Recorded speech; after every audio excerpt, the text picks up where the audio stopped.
أعوذ بالله من الشيطان الرجيم بسم الله الرحمن الرحيم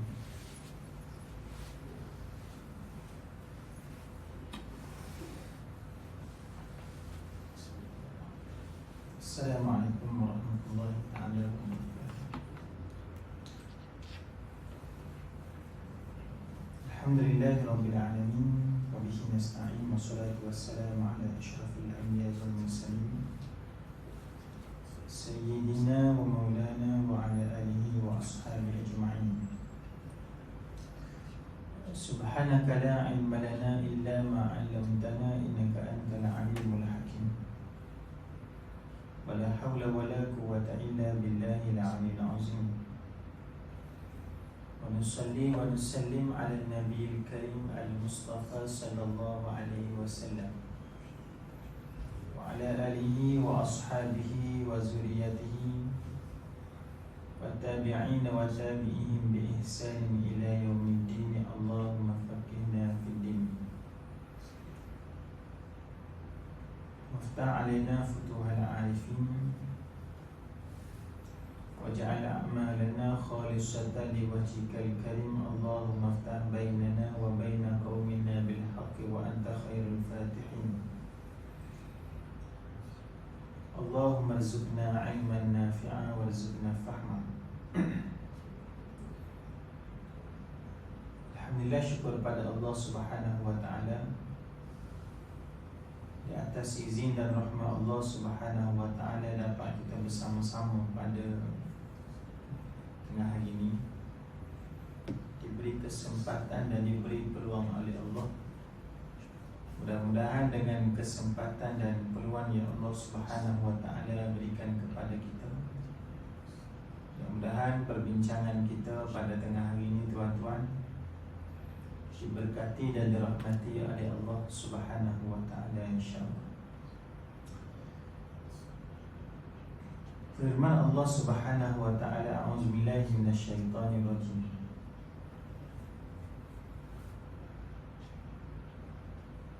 إذ قالوا ليوسف وأخوه أحب إلى أبينا منا ونحن عصبة إن أبانا لفي ضلال مبين اقتلوا يوسف أو اطرحوه أرضا يخل لكم وجه أبيكم وتكونوا من بعده قوما صالحين. قال قائل منهم لا تقتلوا يوسف وألقوه في غيابة الجب يلتقطه بعض السيارة إن كنتم فاعلين. Iaitu maksudnya apabila mereka berkata, sesungguhnya Yusuf dan saudaranya lebih dikasihi oleh ayah kita berbanding dengan kita, sedangkan kita ini adalah golongan yang ramai. Sesungguhnya ayah kita berada dalam satu kekeliruan yang nyata.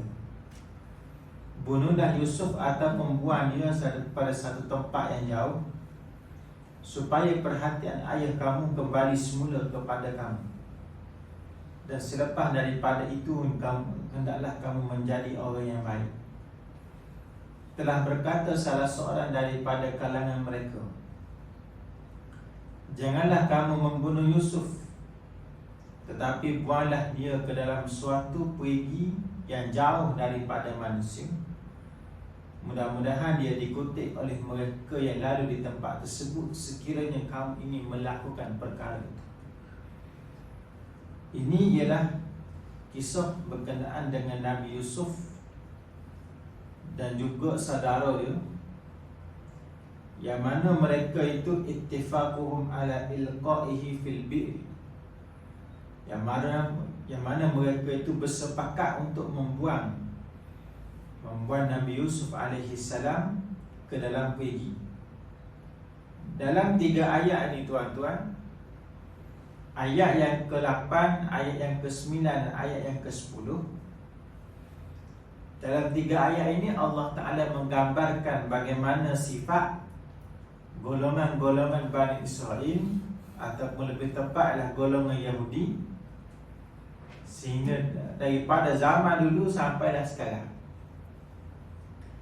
Lebih-lebih lagi pada ayat yang ke-8, Iaitu Tuhan sebut apabila mereka itu berbincang, mereka itu berkata. Siapa mereka di sini ialah anak kepada Nabi Yaqub alaihi salam. Sebab anak Nabi Yaqub ni dia ada 12 orang. Nabi Yaqub dia kahwin 2. Kalau dengan isteri yang pertama 10 orang dan isteri yang kedua 2 orang. Dan kalau kita lihat bahawa Nabi Yaqub ni dia kahwin dengan anak kepada Nabi Ishaq. Jadi sebab itulah kalau kita lihat dalam ni, iaitu apabila 10 orang anak Nabi Yaqub alaihi salam, mereka ni bersepakat untuk mereka menyebut bahawa ayah sesungguhnya Yusuf dan saudara dia. Ayat ni yang disebut dalam kalangan ulama, saudara kepada Nabi Yusuf itu ialah Bunyamin, seibu sebapa. Yang 10 orang ni sebapa tetapi berlain ibu. Dan mereka ni lebih dewasa, lebih besar daripada Nabi Yusuf dan adik dia.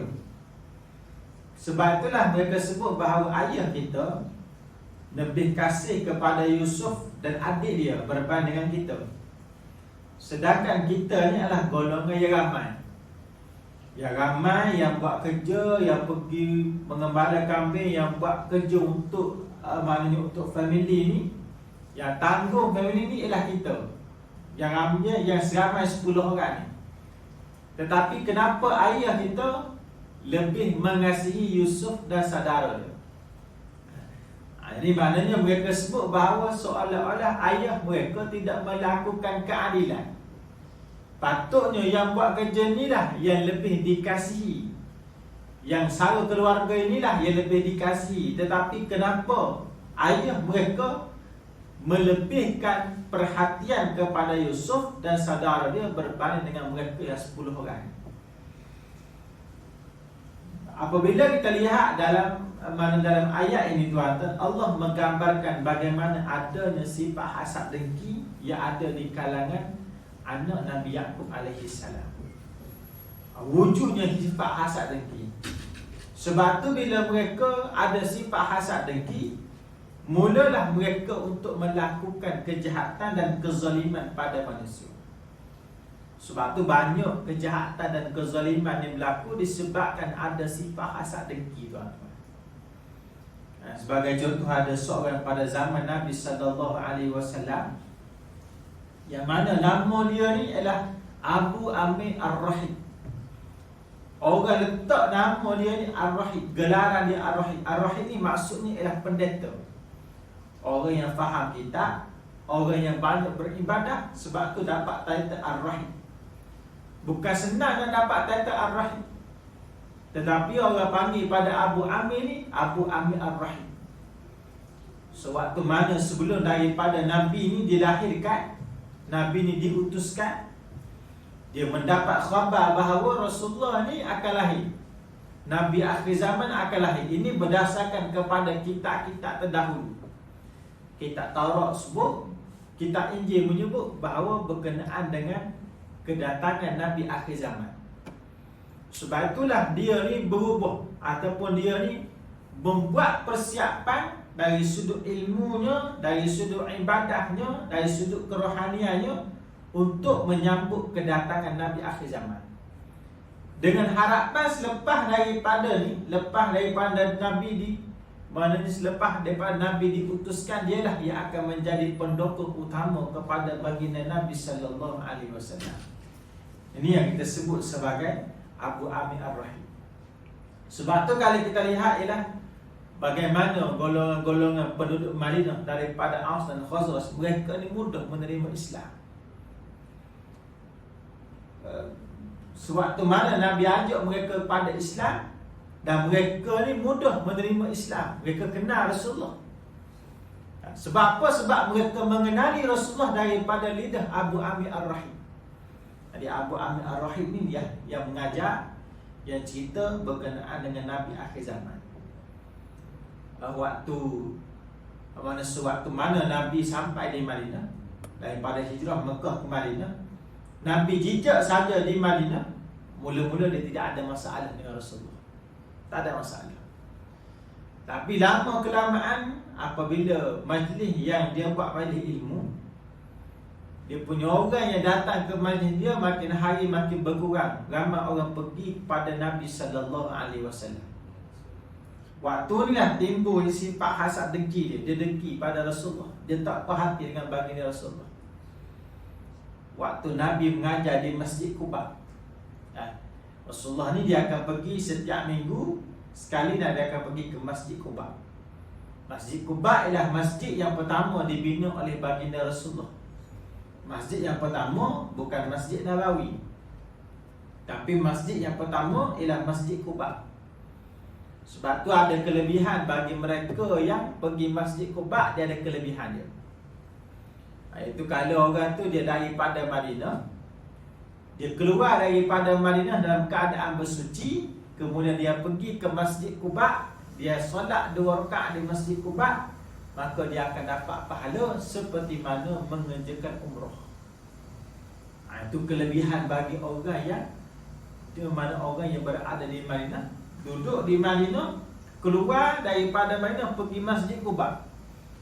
Saya pun tak ingat berapa kilometer. Kalau siapa yang pergi ke ke Madinah, biasanya travel agency dia akan buat lah. Dia akan buat ziarah sebelum ke kebun tamar dan sebagainya. Dia akan pergi, maknanya bersuci daripada Masjid Quba, daripada Madinah, kemudian naik bas, dia akan pergi ke Masjid Quba. Dapat pahala seperti mana mengerjakan umrah. Waktu Nabi mengajar, dia pun pergi, tuan-tuan. Bila dia pergi, dia pun segan baginda Rasulullah pada waktu tersebut. Dia tanya, wahai Muhammad, benda apa yang kamu ajar menyebabkan ramai orang datang ke tempat kamu, sikit orang yang datang ke tempat aku? Kemudian pada waktu tersebut Nabi pun jawab. Nabi kata, aku ajar seperti mana yang diajar oleh Nabi-Nabi terdahulu, Nabi Ibrahim, Nabi Musa, Nabi Isa. Dia pun sebut, dia kata, wahai Muhammad, kalaulah ada di antara kita berdua ni orang yang salah, mengajar yang salah ataupun yang sesat di antara kita berdua ni, maka aku berdoa kepada Allah supaya Allah Ta'ala matikan dia di luar Madinah. Pada waktu tu Nabi pun tak cakap banyak. Nabi pun mengaminkan doa yang dibaca oleh Abu Amir Ar-Rahilani. Selepas daripada tu, dia tak puas hati dengan Rasulullah. Dia keluar daripada Madinah, dia pergi bergabung dengan golongan musyrik ke Mekah. Dia dari sudut iman dia tak termasuk dalam golongan musyrik, tapi dia ni dengki pada baginda Nabi sallallahu alaihi wasallam. Dalam perang Uhud dia masuk sekali, memasuki, maknanya bersama dengan golongan-golongan musyrikin. Dialah yang menggali parit, sehingga yang menggali lubang, sehingga Nabi jatuh dalam lubang tersebut. Lepas Nabi jatuh, bila diselamatkan, bila Nabi tahu bahawa yang gali, mana yang menggali lubang itulah Abu Amir Ar-Rahil. Pada waktu tu, pada waktu tersebut Nabi kata dia bukan lagi Abu Amir Ar-Rahil, tapi Abu Amir Al-Fasik. Tukar nama dia. Tak layak dapat Abu Amir Ar-Rahil. Layaknya adalah, maknanya Abu Amir Al-Fasik. Al-Fasik dengan makna orang ni, orang yang fasik, orang yang melanggar aturan Allah, orang yang melakukan maksiat, orang yang derhaka kepada Allah. Itu makna Al-Fasik. Dia masuk dalam perang Uhud, tuan-tuan, bukanlah dia nak tengok tentera Islam dia kalah, tak. Tujuan dia masuk dalam perang Uhud, tujuannya ialah untuk melihat Nabi sallallahu alaihi wasallam dibunuh dalam peperangan. Kemudian bila perancangan dia gagal dalam perang Uhud, dia pergi berjumpa dengan kerajaan Rom. Jumpa dengan kerajaan Rom, dia ambil dana daripada kerajaan Rom, lalu dia salurkan dana tersebut kepada beberapa orang munafik yang berada di Madinah untuk membina satu masjid. Nama masjid itu adalah Masjid Dirar. Nama masjid itu Masjid Dirar. Bila siap masjid, kemudian mereka minta Nabi rasmikan. Lepas Nabi balik daripada perang Tabuk, pendek kita, Lalu Allah Ta'ala turunkan ayat walladzina takhazu masjidan dirara wa kufran wa tafriqan bainal mu'minin wa irsadan liman haraballahu wa rasul. Maknanya Tuhan sebut orang yang mendirikan masjid dirar. Allah yang menamakan masjid tersebut ialah masjid dirar. Dirar dengan makna masjid jahat. Masjid yang bawa kemudaratan. Wa kufran, masjid tersebut adalah masjid kufur. Masjid yang dibina untuk memecah belahkan umat Islam dan juga untuk dijadikan sebagai markas kepada musuh-musuh Islam. Sebab tu turunnya ayat ini, kemudian Nabi perintahkan kepada para sahabat supaya pergi bakar Masjid Dirar. Bila bakar Masjid Dirar, berita ni sampai kepada Abu Amir Ar-Rahim. Dia duduk di Syam pada waktu tersebut. Dengar berita ni tuan-tuan, kejut, gebah, menyebabkan dia mati pada waktu tersebut. Ini sebut pada kita bahawa daripada sifat hasad dengki tuan, boleh membawa kepada melakukan kemungkaran yang lebih besar daripada itu. Sama juga seperti mana seperti mana anak Nabi Yakub alaihi salam. Bermula daripada sifat hasad dengki, kemudian boleh menjadi mereka ni adalah melakukan kejahatan dan kezaliman yang lebih besar daripada itu. Sebab tu bila kita tengok ayat ni disebut, dia kata la Yusuf wa akhuhu ahabbu ila abina minna wa nahnu usbah. Ayah kita lebih sayang kepada Yusuf dan saudara dia berbanding dengan kita. Sedangkan kita ni ramai. Yang buat kerja kita, yang penat kita, yang lelah kita, tetapi yang dapat nama, yang dapat perhatian ialah Yusuf dan saudara dia. Apa tuan-tuan? Mereka meletakkan diri mereka ni sebagai orang yang dizalimi. Bila letak sebagai orang yang dizalimi tuan-tuan, kenapa mereka letakkan diri mereka ni sebagai di antara orang yang dizalimi? Sebab apa? Sebab mereka nak melakukan kejahatan selepas daripada tu. Ini perangai orang Yahudi. Sampai sekarang tuan-tuan, kalau kita lihat mereka ni senantiasa meletakkan bahawa mereka ni dizalimi, mereka ni dikhianati, mereka ni dikepung, dibom dan sebagainya. Sedangkan yang bom orang dia, yang buat jahat pada orang dia, maknanya yang bunuh rakyat Palestin dia, tetapi mereka duk jaga, media duk jaga, duk sebut bahawa mereka lah orang yang dizalimi. Sebab tu sampai sekarang dalam persidangan tuan-tuan, mereka ni senantiasa buat peringatan untuk memperingati peristiwa Holocaust.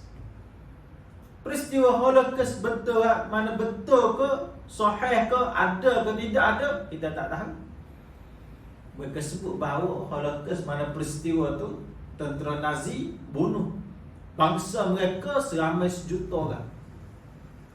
Ini satu dakwaan ataupun satu tuduhan yang cukup, maknanya yang cukup besar tuan.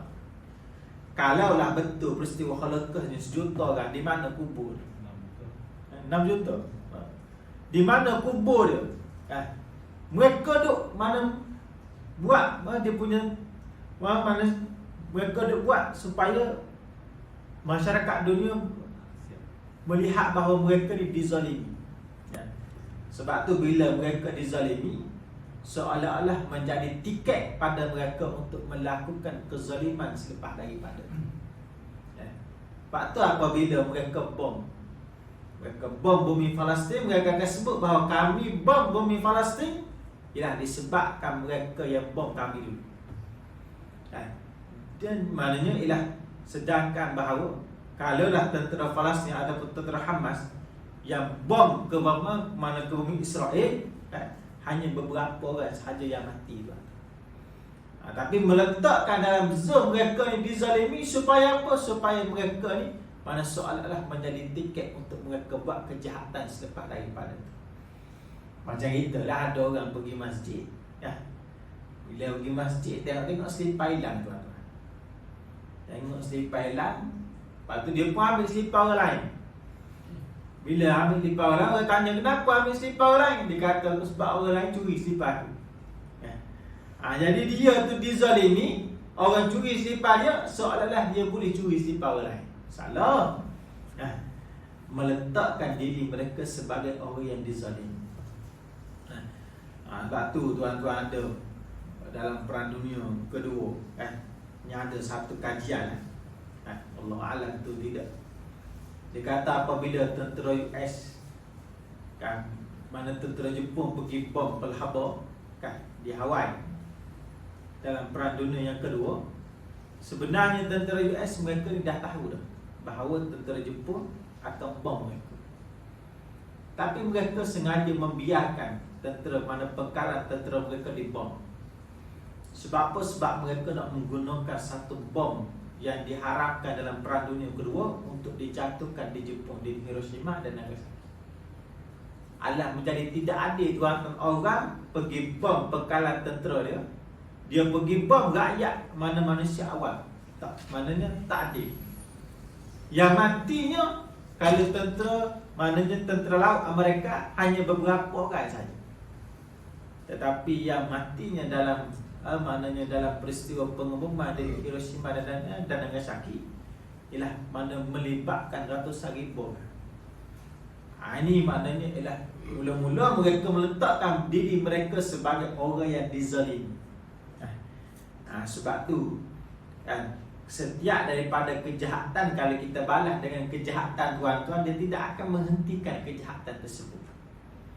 Kalau orang buat jahat pada kita, kemudian kita rasa kita dizalimi, kemudian kita balas balik. Bila kita balas balik, dia pun balas balik. Mana membalas ni lah yang membawa kepada pemusuhan di antara Aus dan Khazraj selama 120 tahun. Maka ada pandangan sebut perbalahan antara Aus dan Khazraj sebelum daripada kedatangan Rasulullah 120 tahun berbalah tuan-tuan hanya disebabkan seekor unta. Bukan besar pun, seekor unta. Tapi disebabkan maknanya membalas kejahatan dengan kejahatan menyebabkan berlakunya perbalahan antara mana kaum ni, mana kabilah 120 tahun. Itu tuan-tuan. Jadi sebab tu mana sifat pertama golongan Yahudi dalam ni adalah mereka meletakkan bahawa diri mereka senantiasa dizalim. Kemudian yang kedua, inna abana la fi dhalalin mubin. Mereka menuduh bahawa ayah mereka melakukan kezaliman. Ayah mereka ni tak betul, ayah mereka ni salah. Menuduh para nabi, membunuh para rasul, bahawa mereka ni salah, mereka ni tak betul. Sedangkan ayah mereka ialah seorang nabi, seorang rasul. Mana mungkin seorang nabi dan rasul melakukan kezaliman, melakukan kejahatan? Sebab nabi dan rasul ni Allah Ta'ala jaga dia tuan, maksum tersebut, dipelihara daripada melakukan dosa. Cuba kalau kita perhatikan kenapa Nabi Yaqub bagi perhatian yang lebih kepada Nabi Yusuf dan maknanya dan adik dia iaitu Bunyamin. Disebabkan yang pertama ialah mereka ni kanak-kanak lagi. Nabi Yusuf umur 12 tahun. Yang kedua ialah disebabkan ada pandangan sebut kedua-dua ni ialah kehilangan ibu mereka. Ibu mereka tak ada. Anak yatim, sebab tu ayah mereka memberikan perhatian yang lebih kepada dua orang ni. Bagi perhatian yang lebih sebab mereka ni kanak-kanak lagi. Kalau kita lihat tuan-tuan, seorang ayah yang adil, seorang yang adil bukan dia bagi benda sama rata tuan-tuan. Kalau bagi sama rata itu bukan bermakna adil. Adil yang sebenarnya ialah dia meletakkan sesuatu pada tempat itu yang maknanya yang dimaksudkan dengan adil. Contohnya harta pusaka, anak perempuan bagi 500, anak laki-laki bagi 500 juga. Sama rata. Sama rata bukan bermaksud adil. Adil sebenarnya ialah mengikut meletakkan sesuatu, membagi harta pusaka mengikut seperti mana yang telah diperintahkan oleh Allah. Itu maksudnya adil. Kalau kita ada dua orang anak tuan-tuan, anak lelaki seorang, anak perempuan seorang. Anak lelaki kita beli kopiah, anak perempuan kita beli apa? Kita beli tudung, kan? Kita tak beli kopiah, kan? Kalau kita bagi sama rata, anak lelaki beli kopiah, anak perempuan pun beli kopiah juga. baru sama rata. Tapi adakah adil? Itu bukan adil, kan?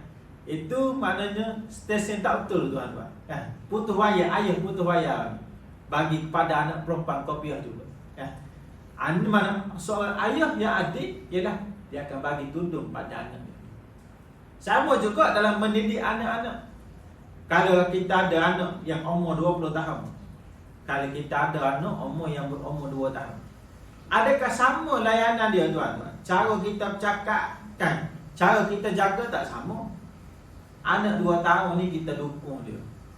Anak 2 tahun kita mandikan dia. Setengah tu kita suapkan nasi dia. Anak 20 tahun buat macam tu juga? Tak. Kan? Anak 20 tahun ni takkan kita nak dukung juga. Dukung mandikan juga, kan? Jadi maknanya ialah perhatian dan maknanya cara memberikan perhatian dan mengasihi itu tak sama.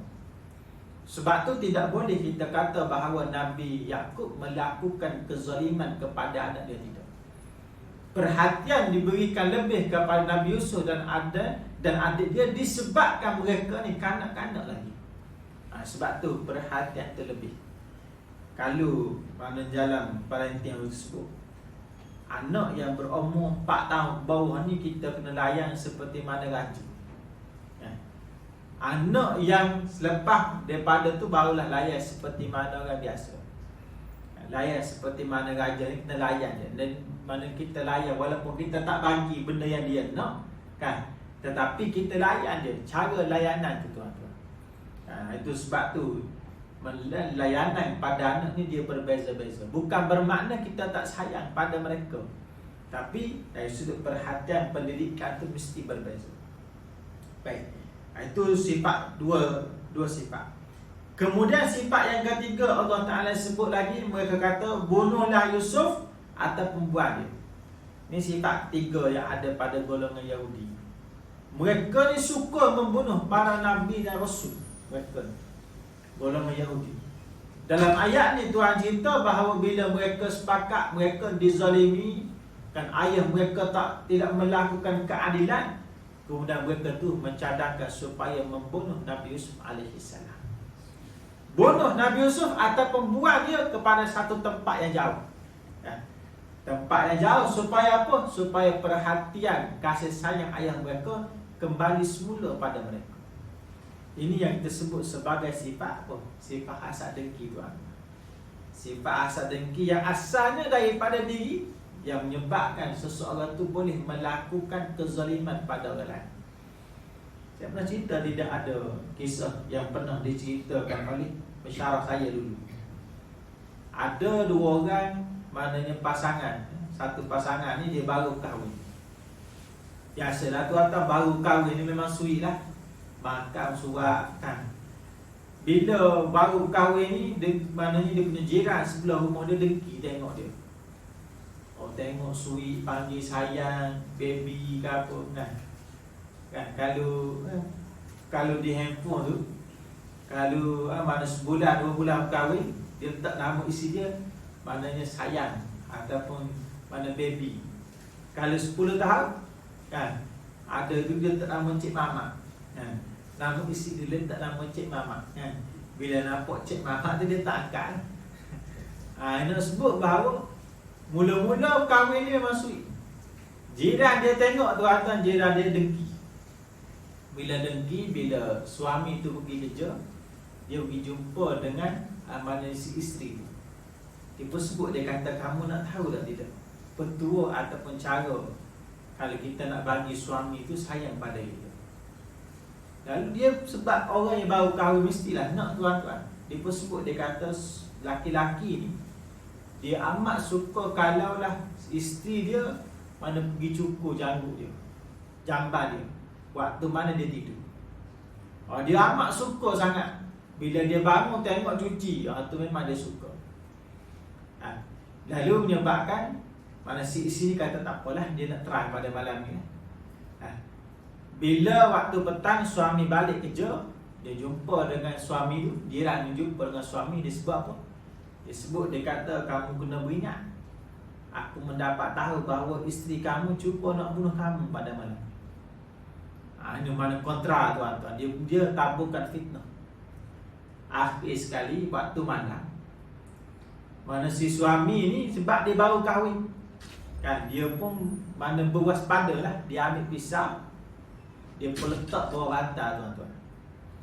Pada waktu tu dia pun berpura-pura tidur. Bila dia tidur, si isteri ni pun ambil lah pisau jilet kan. Pisau jilet, dia ambil pisau cukur, dia nak cukur. Bila dia nak cukur tuan-tuan, bila dia letak saja pada bahagian jamban nak cukur saja, suami tu kejut. Dia pun tengok, maknanya dia, pada waktu tu dia tengok isteri dia sedang memegang pisau. Dia pun dia kata, kamu nak bunuh aku kan? Dia ambil pisau bawah bantal dia tikam isteri dia beberapa kali, menyebabkan isteri dia mati pada waktu tersebut. Isteri dia mati, kemudian dia pun dipenjara kerana membunuh isteri dia.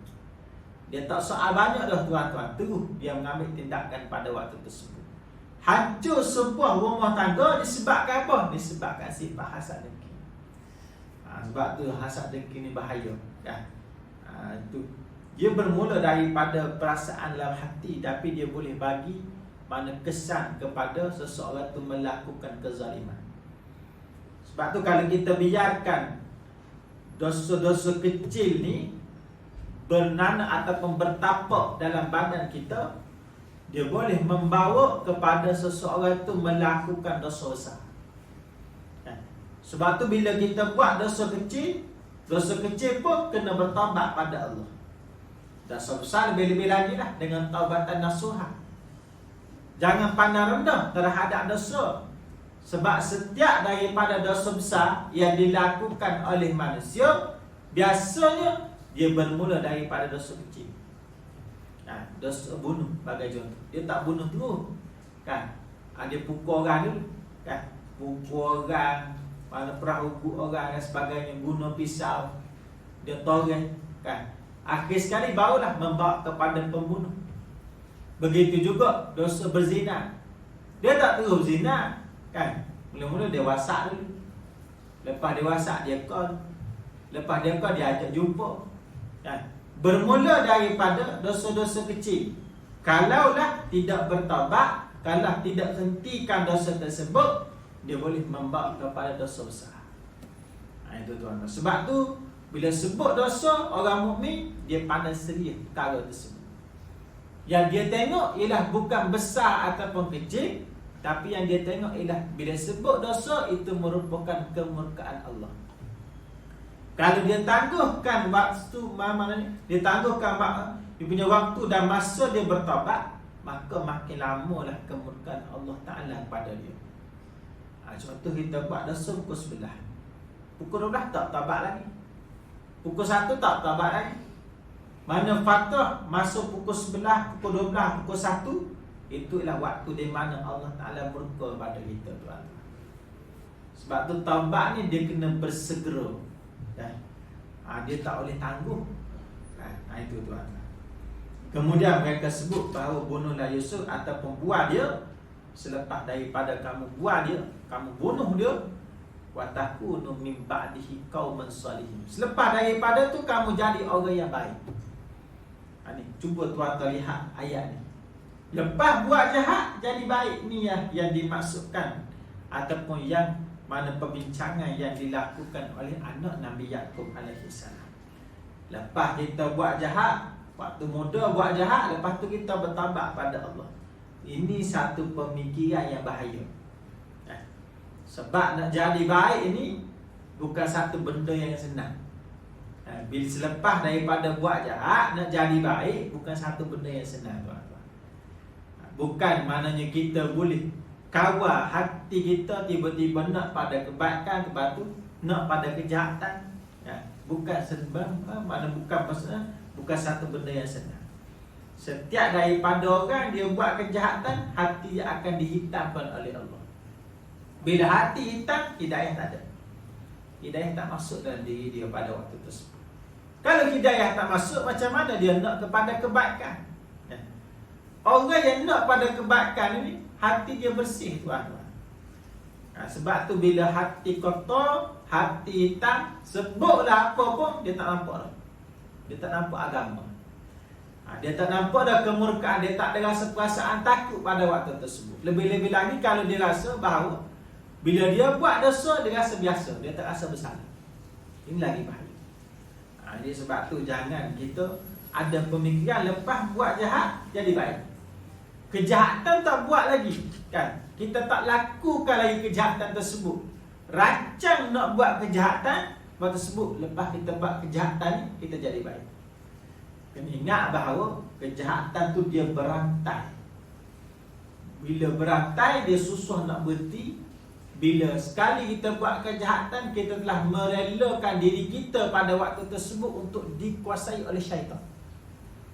Bila kita dikuasai oleh syaitan, selepas daripada ni, agak-agak kita dapat ke tidak menguasai diri kita? Tak dapat dah. Jadi sebab itulah, jangan sekali-kali kita mendidik jiwa ataupun nafsu kita untuk jadi baik selepas daripada kita buat jahat. Jadi kena didik diri kita supaya jangan buat jahat. Bukan kata lepas buat jahat jadi baik. Kalau kita telah buat jahat, kemudian kita bertaubat pada Allah lain, ni kejahatan tak buat lagi. Rancang nak buat kejahatan, kemudian didik diri supaya jadi baik. Supaya apa? Supaya tak buatlah kejahatan tersebut, lepas ni kamu jadi baik. Ini satu pemikiran yang bahaya, tuan. Jadi sebab tu inilah ayat-ayat yang disebut oleh Allah Ta'ala, maknanya perangai golongan Yahudi ataupun perangai anak Nabi Yaqub alaihi salam, percakapan mereka, dialog mereka, sehinggalah mereka ni boleh bersepakat untuk membuang dan melakukan kejahatan kepada Nabi Yusuf alaihi salam. Itulah tuan-tuan yang dirahmati Allah, sebut sekadar saja bincangan kita pada malam ni, pada tengah hari ni. Mudah-mudahan Allah Subhanahu wa taala merahmati dan memberkati pertemuan kita, insya-Allah. Jadi baca daripada Allah yang penuh dalam kasih. Assalamualaikum warahmatullahi taala wabarakatuh. Amin amin ya rabbal alamin. Allahumma anfa'na bima ta'lamuna rabbana atina fid dunya hasanah wa fil akhirati hasanah wa qina adzabannar. Sallallahu alaihi wasallam.